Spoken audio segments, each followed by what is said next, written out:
So today we're doing a tire rotation on the Raptor, and I really wanted to do this video so that I could figure out the best way to lift all four corners of the truck at the same time and the safest way to do this.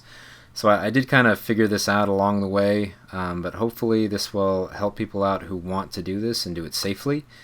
Although I do use some fairly expensive equipment, some stuff that most people might not have just lying around, but I'll talk about the way that I did that and how I got it to kind of be the cheapest as possible while still doing it. So here we go. If you're planning on pulling the tires off of the vehicle for anything, make sure that you actually break the lug nuts, loosen them prior to pulling the vehicle off the ground. That way the tires don't rotate and you get as much force as possible whenever pulling those lugs off.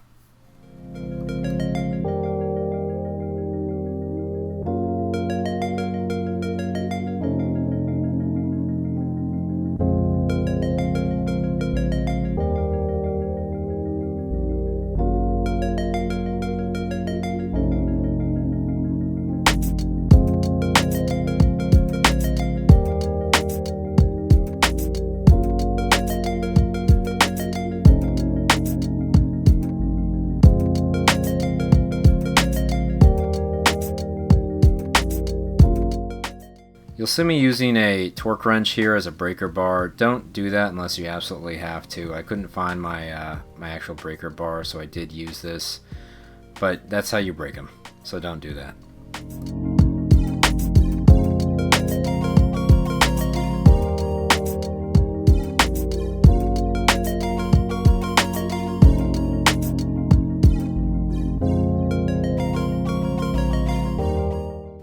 To get to the center jacking point in the front, you're going to have to pull off the first two skid plates on the vehicle. The first skid plate uses 13mm bolts in the front. There's 4 of them, and then the 2 rear bolts are 15mm.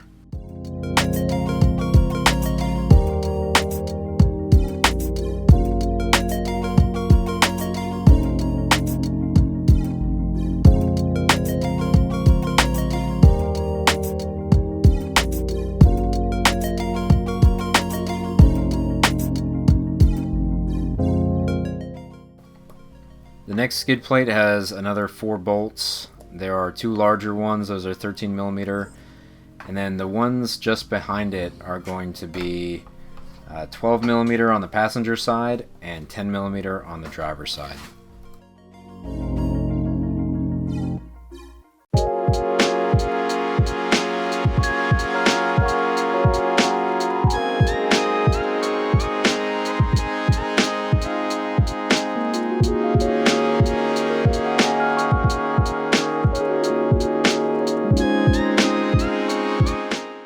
The first odd tool that you see here is a Harbor Freight 3-ton low-profile jack with Pro Eagle pad and Pro Eagle extension on it.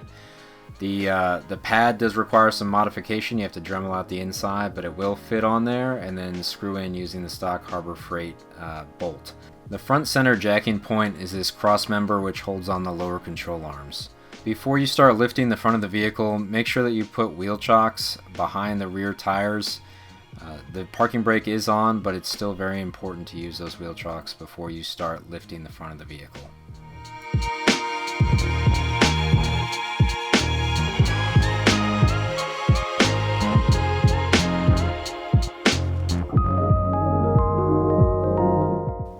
I'm placing the jack stands right underneath the lifting points on the side of the vehicle. You can identify them on the frame because there's an arrow cut into the frame where you should be lifting or placing those jack stands. The jack stands are 6-ton jack stands. They're fairly large. If you have the 3-ton ones, they're not going to work. They're going to be too short. So make sure that you get at least those 6-ton jack stands to use for this.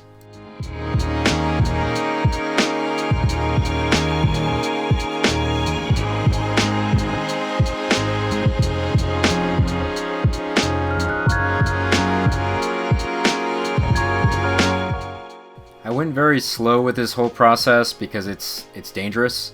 But you do need to lift the front of the vehicle very high before you put those jack stands underneath it, because the vehicle will teeter. The front end will come down whenever you release the jack, but it will come down even more whenever you lift up the rear of the vehicle as you level everything out.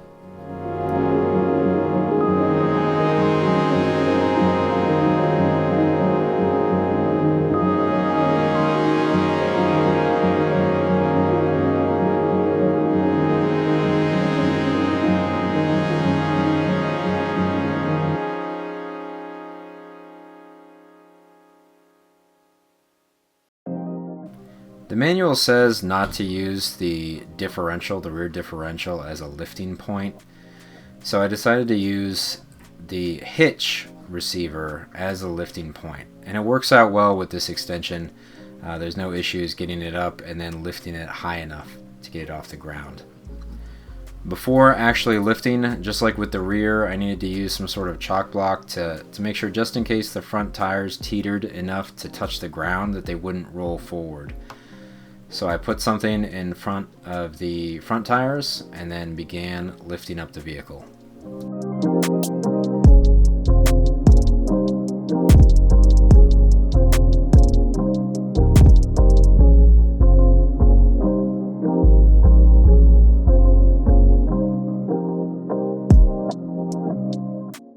These are Sunex 10-ton tall jack stands that I had to purchase in order to be able to hold the rear of the vehicle up from the tow hitch cross member. I decided to hold them up here because you can't hold them up from the frame rails on the side of the vehicle.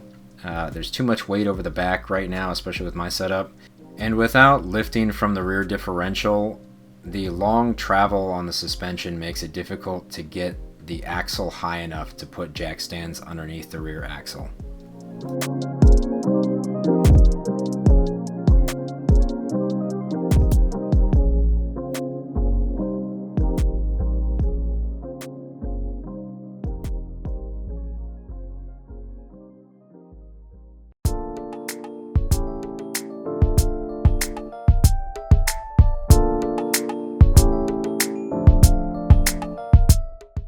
Now that we have successfully lifted all four corners, it's time to actually pull the wheels off and do the rotation.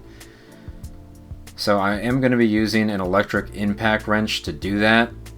If you have wheel locks on, I highly recommend that you do the wheel locks by hand.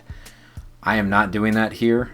These are the OEM Ford wheel locks, which means that they're kind of cheap. If you have aftermarket ones that have the additional protection on the exterior, which rotates, definitely do not use an impact wrench. I have had an issue before where the tool actually broke off inside of the lock, which meant that I couldn't remove it, and due to the exterior spinning piece, the anti-theft piece, you couldn't use an extractor to get it off. You had to actually drill into it and use internal extractors to pull it out, which took hours due to the torque on the lug nut.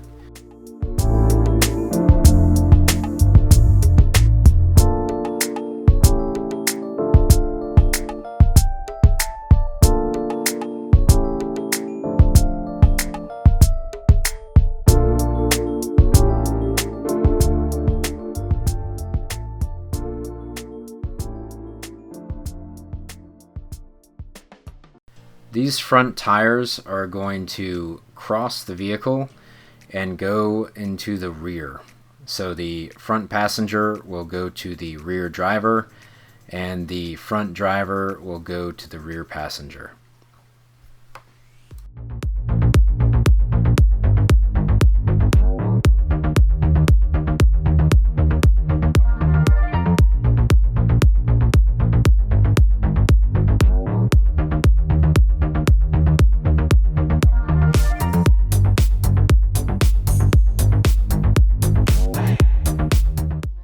These rear tires just go straight to the front on the same side, so the driver rear will go to the driver front, and the passenger rear will go to the passenger front.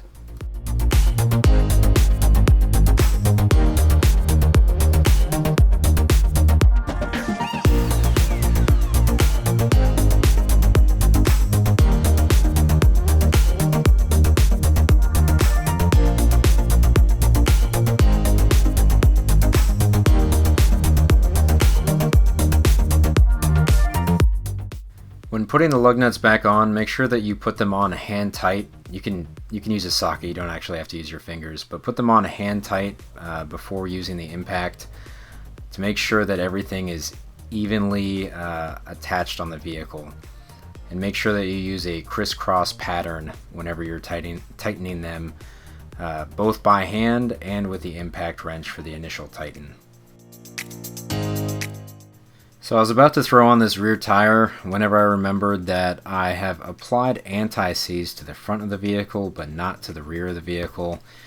It's always good to have a light coat of anti-seize on the hub just to make sure that the wheel doesn't get stuck on there whenever you need to pull it off as soon as possible. Yes, you could always kick it or hit it with something to try and get it off, but I hate to have a wheel seized onto the hub whenever it's just not necessary. You can apply this anti-seize. Just make sure that you don't get it on the threads of the studs. Only get it onto the hub wherever you see all the corrosion.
After securing the last wheel, I decided to go around one more time just to make sure everything was tight prior to lowering the vehicle.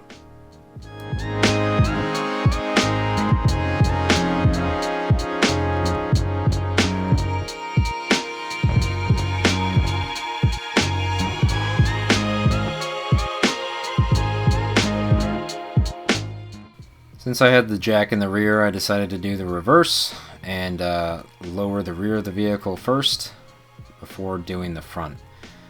Whenever you bring this down, you're only going to want it down far enough for the tires to touch the ground, just to get the good grip so you can actually torque the bolts. The torque setting for this vehicle, for the Raptor, is going to be 150 foot-pounds. So make sure that you torque them down, again going in that crisscross fashion.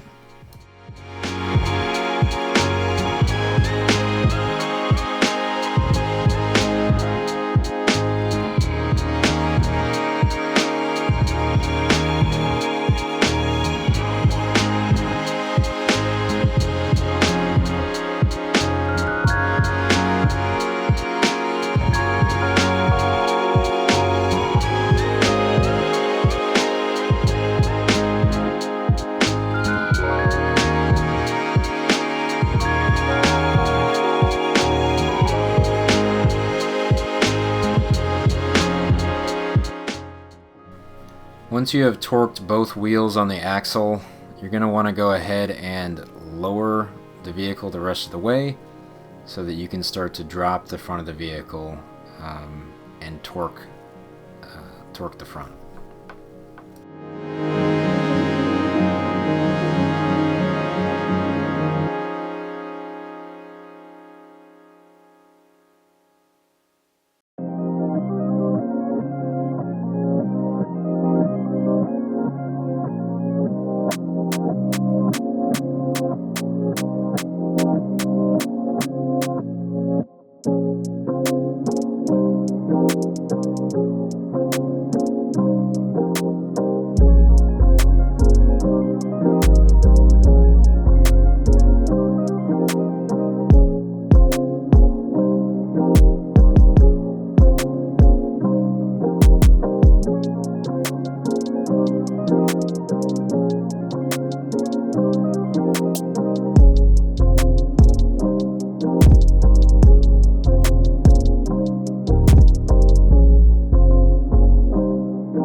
After torquing the front tires, go ahead and drop the vehicle the rest of the way. And now the last thing that you have to do is put all of those skid plates back on.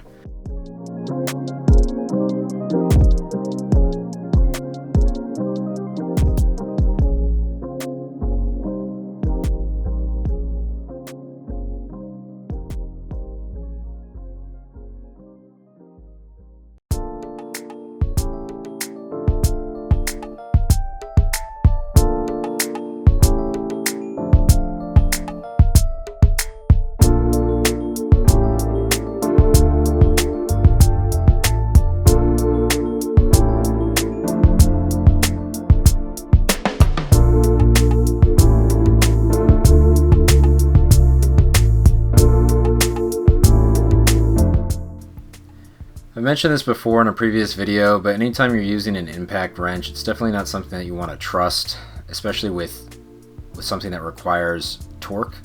So if it's the wheels, definitely don't only use the impact wrench. Double, triple check if you have to make sure that you have the right torque. If it's skid plates, make sure that you're still using, if it's a torque wrench that's required to be used, then use the torque wrench. But if you just need to use a normal ratchet, use that.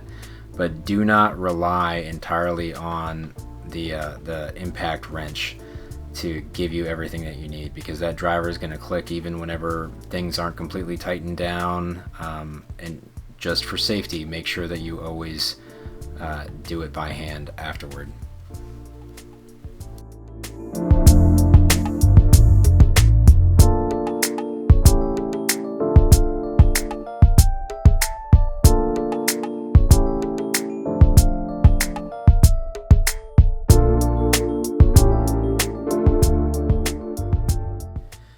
So that wraps up this vehicle. Hopefully this helps anybody who's looking to safely lift up all four corners of their vehicle for whatever they're doing, if it's they're working on suspension or doing brakes, or just need to do a simple tire rotation. Hopefully this helped you out, and thank you for watching.